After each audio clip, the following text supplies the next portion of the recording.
Halos nagsisimula na sa show kanina ng Senado. Tunay niyang inilatag ang magagandang katangian ng Luis President Tito Soto. Oh. Tsaka sinabing may sapat na boto para alisin siya sa pwesto at magjuklok ang bagong lidera sa Senado. May I manifest that there are now at least 13 members of the Senate who wish to have a leadership change, and that Senator Bato de la Rosa is in the building and will be here in a minute.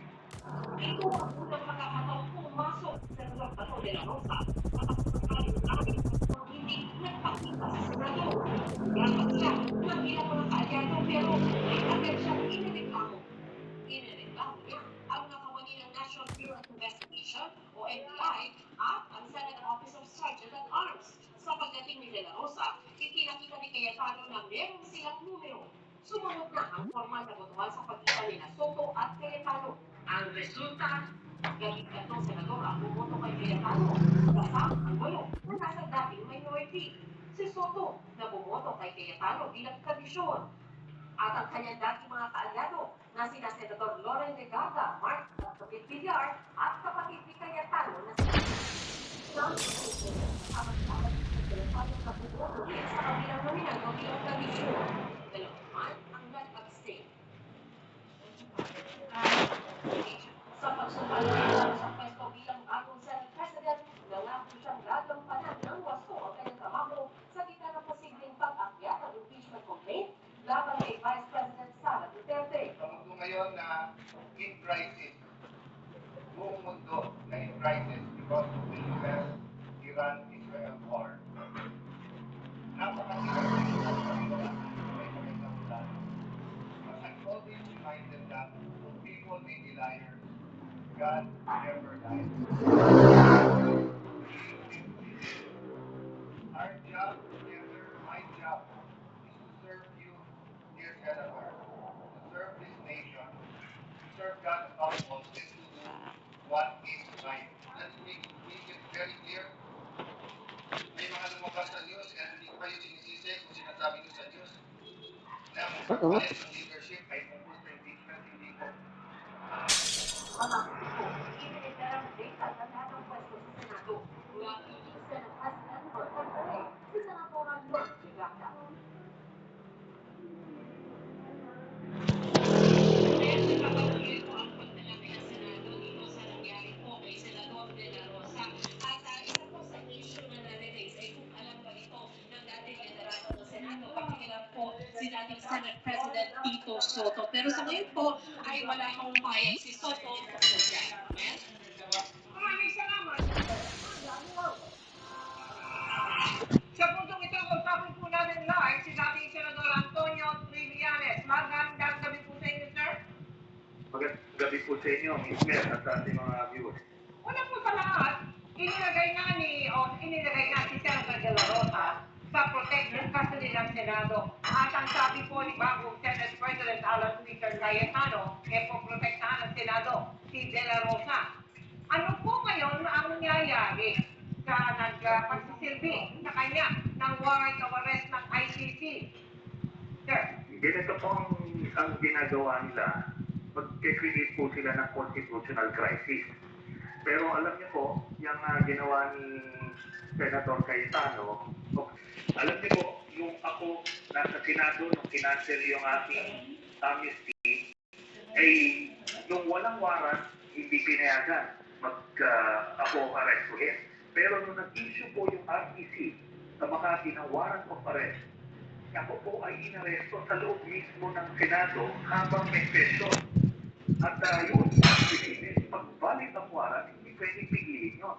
Kaya sila po, they are courting cases to be filed against them for obstruction of justice. Pero sir, sa sarili mo po, Article 6, Section 11, nakasaad na a senator or member of the House of Representatives shall be privileged from arrest while the Congress is in session.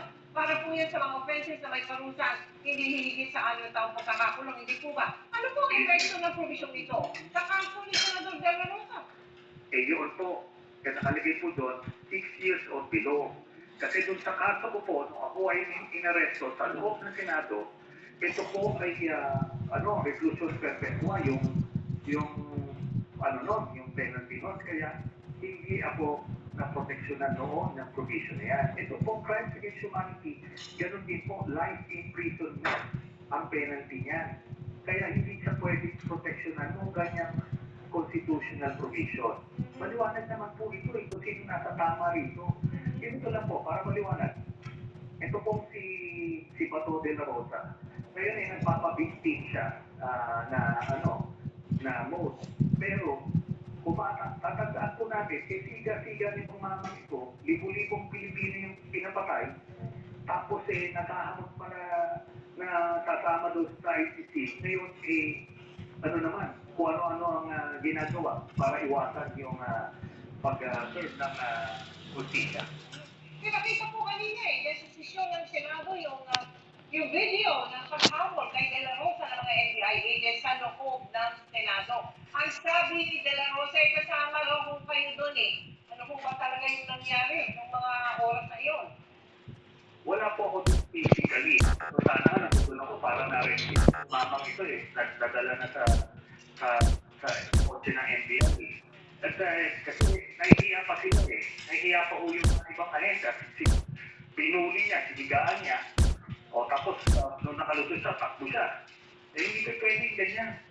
Nagpapatay ka ng libo-libong Pilipino. Tapos, iiwas ka ng hustisya. Di ba ho? Ganito. Simple lang.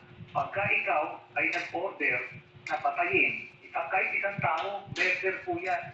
Life imprisonment. Ito po, buhay tayong lahat nito. Nung nangyari yan sa PNPC. At naimbisigahan na po yan ng certainty of conviction, yung ebidensya laban sa kanya. Kaya nga po, nagbataw na ng warrant of arrest. Paano po ito kayo nakakuha ng kopya? Ito po ay bigay sa PCTC. Kanina po, nung nag-appeal siya. So ito yung sealed warrant. Ngayon ako po ay nakikipag-ugnayan sa kanila simula po 2017. Ito ba? Ito lang sa po, na po pinipag sa kanya para na sa ICC-1 na makakuha na pamilya na nagpapatay. So ito po pinitawag po natin po kasi mamalit natin sa pagkakasalan. Ang ibig sabihin ko bilang tumuhol sa tumuhol sa OFAC. Yun ang diba? Hindi no participation in all of it. Wala? Ngayon na po, paliwanag po yung ano niya. Ako po rin wala rin. Ganun na po yung kasimple. Kaya kasi rito, ano pa kung pinag-uusapan doon? Di mo ba? At malinaw din na yung NBI nakabulang pa, para lang mag-serve ng warrant of arrest na hawak din ninyo. Kaya you have a copy of the warrant of arrest. May correct? May hawak po yung NBI. Pinakita ko lang po sa media. Yes. Yung parang yung na sila po yung harap. Ako na po. Hindi lang. Pero sila po ang naatasan na mag-serve ng warrant kay De La Rosa. Yes, sila po ay competent legal authority Yes. to administer the warrant. Yes. So yun lang po yun. Sinamahan ko lang po. Kasi personal request ni Bato. Maraming salamat po sa inyo. Dating Senador Antonio Trinales po. Maraming salamat. Sinusubukan po namin makuha ang panig ni Senador Bato de la Rosa sa mga kahimayan ni Senator Julian. Samantala, yung Senador Bato de la Rosa pero makakas na po sa kanya na pangatawalan ng sila sa kanyang pagpapalitin sa nila ng Senador. Nasastas ang Senador matapos makipagpulo sa mga NBI agents sa may hawak na ng back na pa rin para sa kanya. Wala mo sa Senador yung Senador.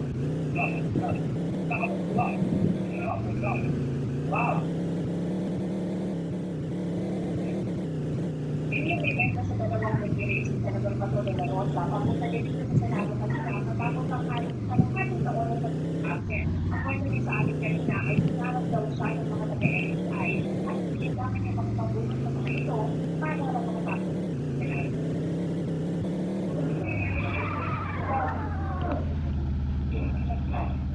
government. And the worst government.